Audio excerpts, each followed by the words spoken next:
Bonjour et bienvenue chez Megahertz Shop. Aujourd'hui, je vous présente le Teltonika TRB500. Donc le TRB500, c'est un routeur 3G, 4G, 5G, article 3700 sur notre site.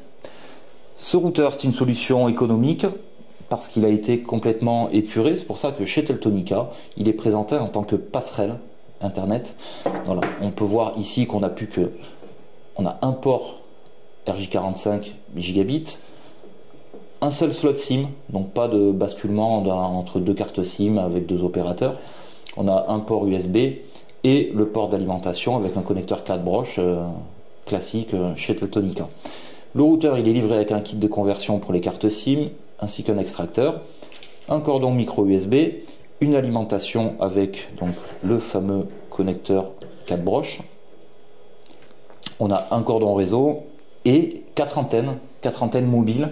Voilà, comme je le disais, c'est un modèle épuré qui est vraiment fait pour servir de passerelle sur Internet. Donc un seul port RJ45, pas de Wi-Fi intégré.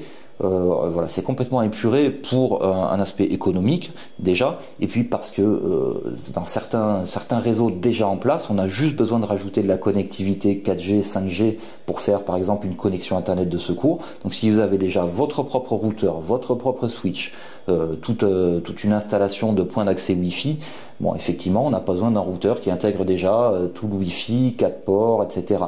Si c'est vraiment pour rajouter juste une passerelle 5G sur votre réseau en secours d'une fibre optique, d'une ADSL ou autre, voilà, donc ça c'est vraiment une solution qui permet de limiter les coûts en ne prenant en compte que ce dont on a besoin, en l'occurrence la connectivité 4G, 5G. Pour la partie antenne, donc on a quatre connecteurs pour le 4x4 MIMO pour exploiter vraiment tout le débit de la 5G. Donc il faudra le prendre en compte dans le choix de l'antenne.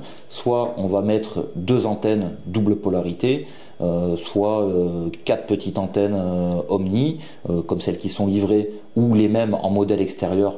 Par exemple, si on ne capte pas à l'intérieur du bâtiment, donc on a juste besoin de sortir les antennes pour capter à l'extérieur, à ce moment-là, il faudra juste prendre en compte que si on n'utilise pas les quatre ports d'antenne, on va forcément dégrader le débit. Donc reste la possibilité aussi de prendre juste une antenne double pôle et de laisser deux antennes d'origine. Voilà, ça permet on va dire un peu moins dégrader le débit, sachant que selon la fréquence utilisée, on n'aura pas forcément besoin de déporter les antennes à l'extérieur, parce que voilà, avec l'agrégation de bande, le routeur lui sera capable de se connecter sur les basses fréquences avec les petites antennes d'origine, puisque ça traverse très bien les obstacles, mais on aura besoin pour avoir plus de débit de se connecter sur les fréquences hautes, et à ce moment-là, on pourra déporter les antennes à l'extérieur pour vraiment choper toutes les fréquences, y compris les plus hautes, qui ne sont pas capables de traverser les murs si le relais est à une longue distance. Autre point à prendre en compte, contrairement à tous les autres routeurs de la gamme RUT de Teltonika, ici on a un seul port RJ45, mais attention, il n'est pas compatible pour une alimentation PoE, donc on ne pourra pas alimenter cette passerelle via le port RJ45 en PoE.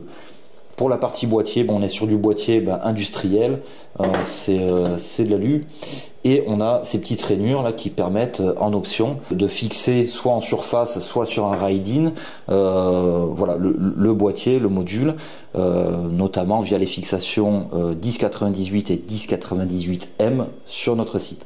Donc c'est tout pour la présentation de ce TRB500 de Teltonika, et à bientôt pour une nouvelle vidéo.